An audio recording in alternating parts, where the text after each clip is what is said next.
Hey there, listeners. Welcome to the Leadership is Changing podcast. My name is Denis and I'm your host.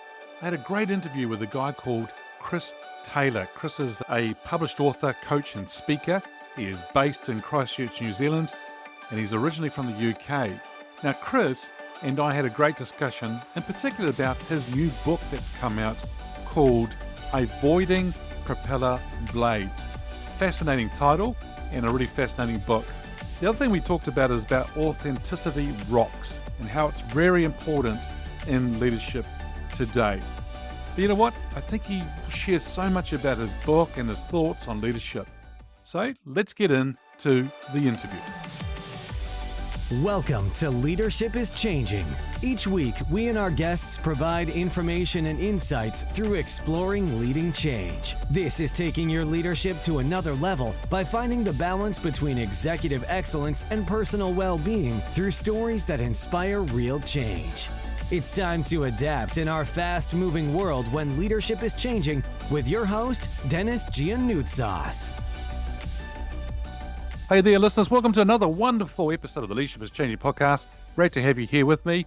And I also have a guest with me today, and his name is Chris Taylor. Chris, a massive welcome to you. Hey, Denis, how you doing? I'm good, thank you.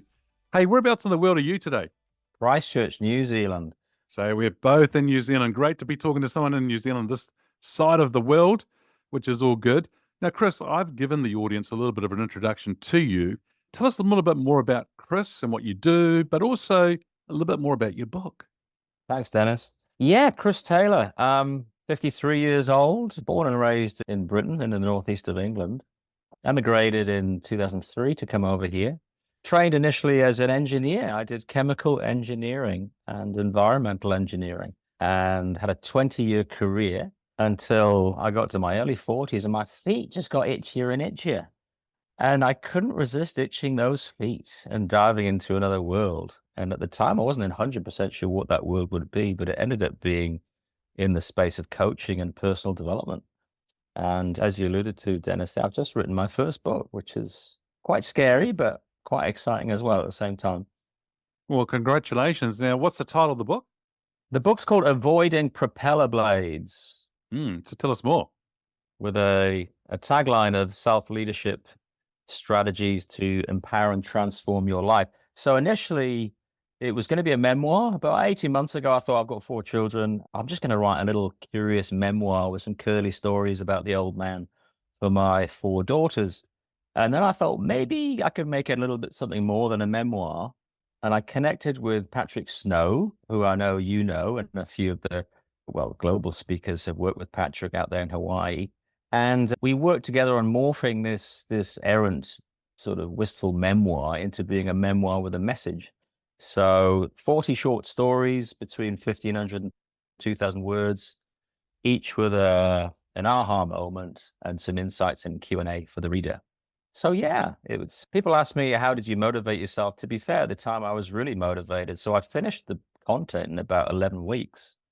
And then it was 11 months in copy editing and design. So, but here we are. I just had the bulk delivery delivered last Friday. So my wife's looking at me saying, where on earth are you going to put those boxes, Chris?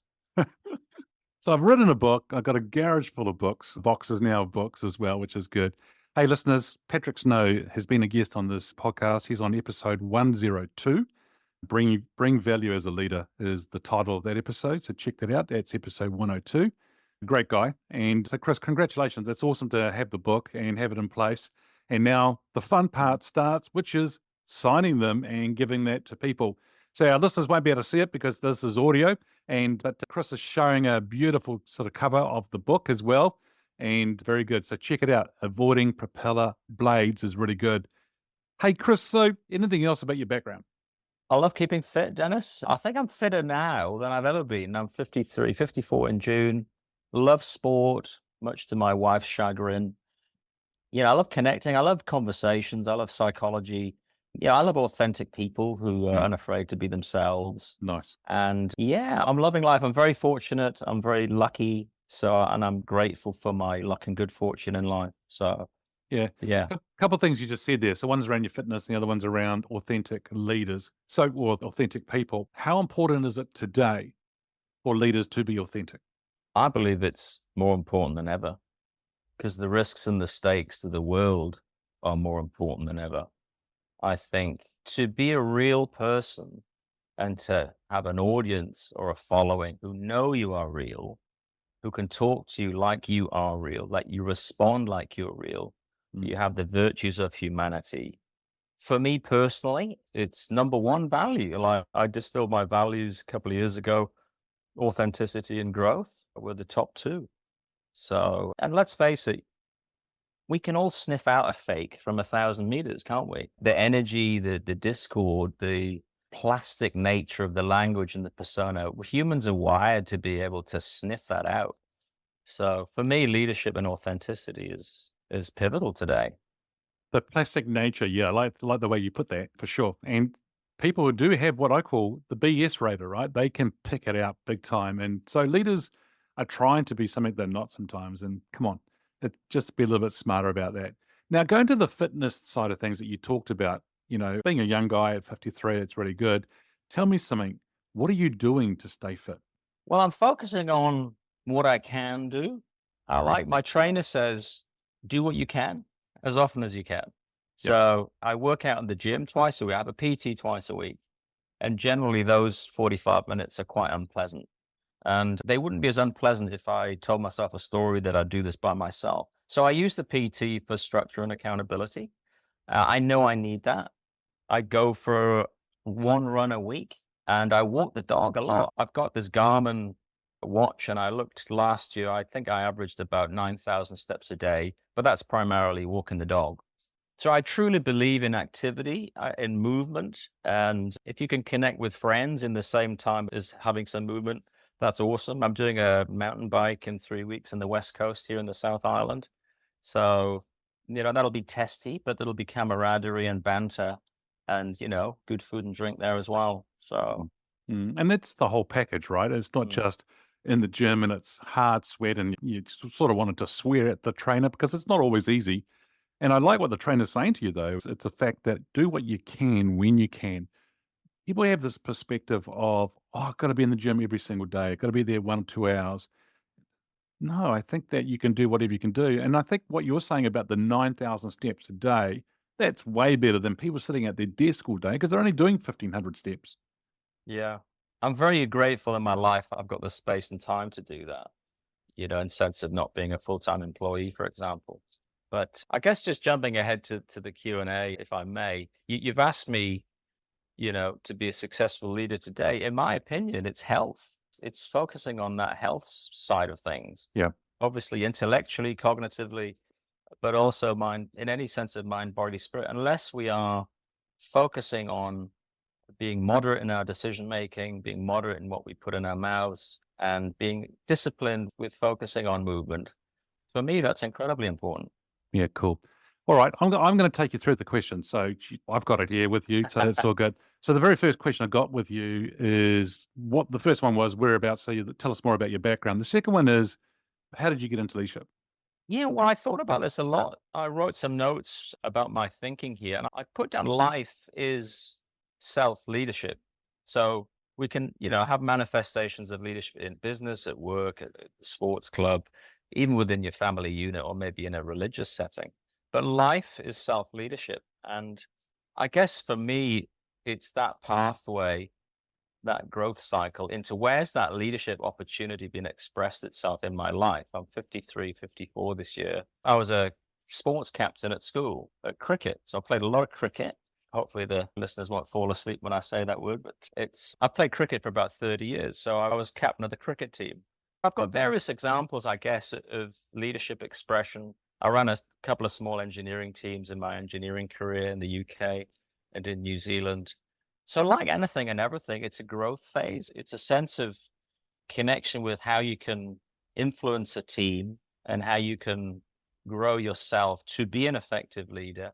And I guess I'm that type of person that if something needs organizing, I'm kind of the coordinator. Yep. So whether it's a social setting or even when, we were together in the speaking association, I put my hand up to run the Christchurch chapter. So, organizing bike events, I'm trying to be that type of person who puts their hand forward to lead or coordinate. But sometimes it does get a bit tiresome, and sometimes I want someone else to do that. Yep. So you're not scared of putting your hand up to volunteer to do things, depending on what it is, which is good. Self-leadership is really important.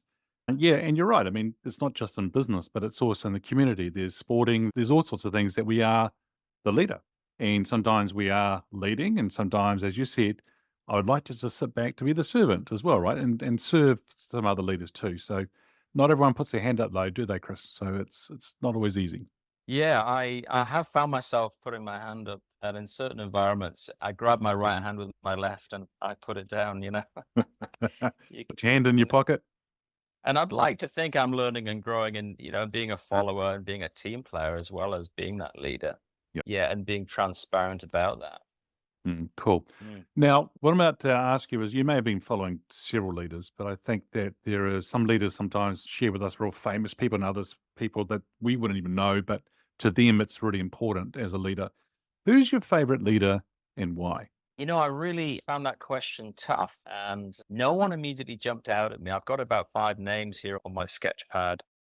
I'm going to go for someone who, in truth, autobiographically, I don't know a masses amount. From my upbringing, that figure was fairly omnipresent for a good 10 or 12 years when I was growing up in the UK. And I can't explain it specifically, but I'm going to say Margaret Thatcher, the political leader of the Conservative Party.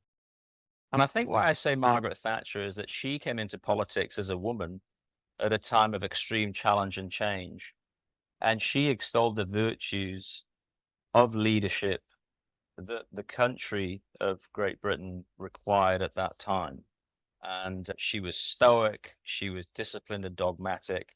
She slept for 4 hours every night, and that's all she said she needed. And she had quite an unparalleled political career for a woman at that time, and very much a mold breaker. And so I've got other names here, Dennis. I did find that question quite difficult, but I'm going to go with Margaret Thatcher. If you and Margaret Thatcher were sitting on a park bench, Chris, having a coffee, would there be one question you would love to ask her? Did you and Dennis really eat peas every night? Sorry, that's a bit of a wistful reply. There was a political satire show in the UK called Spitting Image, and it Hmm. always had them two eating peas in their bedroom. I think the question would be, in all seriousness, would be what inspired you to create and lead in the way that you did in your career? And who did you learn from, perhaps? Because I think it's really important that we as leaders are developing ourselves all the time and we are learning from others too, right? So it's about who do you hook into to mentor you, coach you, just to be a role model. Yeah. Yeah. Yes, indeed. That sense of matching and connection and inspiration. I've got from a coaching world space, both coaching, humble from the States. He passed away, I think 2015, was a meteoric figure in the world of coaching from a American football background. And he went on to coach many of the Silicon Valley, tech companies. And I've got in my notes here, he was raw and unapologetically authentic. Mm, hmm. And Yeah. teams and individuals he was coaching, you knew that if he was going to give you a serve, you were going to get a serve, but it would be for your own sense of self-awareness and learning and growth. Yeah. So, Yeah. That's cool. um, That's a great example too, that one. Yeah. Chris, if the title of the show is called Leadership is Changing, when we think about that title, that statement, what does that mean for you? well, I think everything's changing all the time. It's a perennial truth of life and existence. And for me, leadership must adapt and shift with the times, with the culture, with the climate. But perhaps I'd say true, effective, and inspirational leadership, pulls on the same core values of expression. And for me, this is around humility, it's around respect and personal responsibility and accountability. And for me, that's kind of universal, whether that goes from, the time of Aristotle, right through the eons and the ages to today. And I think with digital in particular, the digital universe, we need to explore how we can be effective leaders in this incredibly fast-paced and fluid, digitally connected world. Mm, And perhaps ask all of ourselves, how can we all as leaders adapt and grow? But also, how are we prepared to take more risks? Because I think with leadership, endemically, you can't escape risk. And with risk, things are going to go well, things aren't going to go, not so well. Mm. It's interesting you say that because I just got off another recording with an attorney, speaker, and coach in the US, but she coaches people around their assets protection and so forth. And the big thing we talked about was around risk and talking about that. Yeah. So it's actually an important topic to think about as leaders. But, risk is risk, but it shouldn't stop us from doing things because, Yeah. we've got to go out there and make things happen. Yeah. For some reason, Christopher Luxon is in my mind's eye about the time in his, early stage of his political leadership. And he's going to be adapting and learning shed loads about, political leadership right now. And Mm. that'll be testing, but also an opportunity to make your stake and claim as being an impactful, successful political leader. Yeah. Yeah. Now, you alluded to it before a little bit about because we're in a fast paced, ever changing world, and it just seems to be getting faster with everything today technology, data, business, social, the whole lot. What do you reckon a leader needs to have or put in place or do on a regular basis to be successful in that fast paced, ever changing world? Well, paradoxically, I believe they need to pause and stop. I think it's essential. We can all get carried away in the tsunami of communication, email, and instant messaging, and being a slave to your inbox. I think it's crucial for balance and energy for leaders to take time out and to not be self-sabotaging on opting to take that time out or that pause, because ultimately that's serving their health, and their health will reflect in more optimal decision making in the time that they're in the boardroom or in their workplace. So look, let's face it, we're criminally overconnected today with digital and Mm, all forms of media. mm, So to have the self acknowledgement and permission to pause, stop, or have a break or that weekend away, despite the inbox overflowing, I think is incredibly important. yep. Yeah. Yeah. Because, we see these instances of burnout and Yeah. those individuals or leaders saying, look, I can manage it, I can handle it. And hey, presto, 2 or 3 years later, they might be, you know, the little white coats might be around them. So I think Mm, it's important to give yourself permission to pause and stop and maybe contextualize what's important. Ask yourself what's truly important and, be disciplined. What does have your time and attention? I think the word that you used there, and I was about to say to you before as well, was, and I wrote it down as you were talking, was permission. It's actually giving yourself that permission. People say to me, "Oh, how did you recover from COVID so quick?" Or other illnesses. Well, I've given myself permission to take time out to recover, and I'm not self sabotaging myself, as you said, about it. Because if I give myself permission, I've given myself permission. Now let's focus. It's done, and we're okay.